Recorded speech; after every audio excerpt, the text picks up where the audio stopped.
त्याच्या आधी बिहारमध्ये झालेल्या निवडणुकीसंदर्भात आपण एक ट्विट केलेलं आहे. तुमचं काय भूमिका आहे त्यामागची? नाही, माझी भूमिका काहीच नाही आहे. सुप्रीम कोर्टाच्या निर्णयामध्ये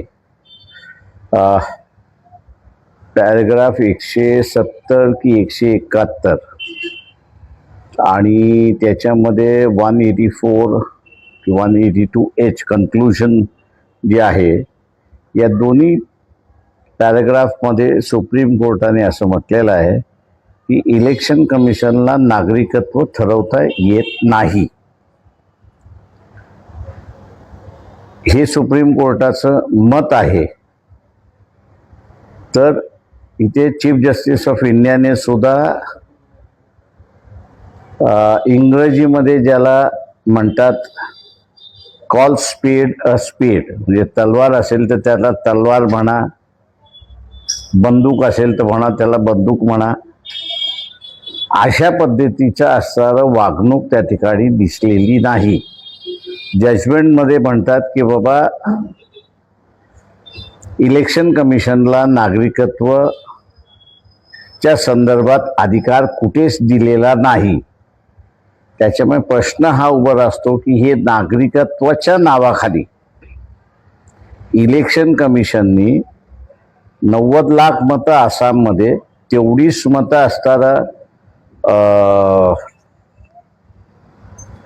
पश्चिम बंगालमध्ये, बिहारमध्ये आणि तामिळनाडूमध्ये मतं घाळ केली किंवा काढली. काढण्याचा अधिकार नसताना सुद्धा काढली. त्यावेळेस राज्यघटनेप्रमाणे हे फ्री आणि फेअर इलेक्शन आहे का, हा प्रश्न त्या ठिकाणी उपस्थित राहतो. आणि म्हणून मी असं म्हणालो की काँग्रेस आसाममध्ये, TMC वेस्ट बेंगॉलमध्ये, DMK तामिळनाडूमध्ये, डावे केरळामध्ये, यांनी आतापर्यंत सुप्रीम कोर्टामध्ये याचिका दाखल केली नाही.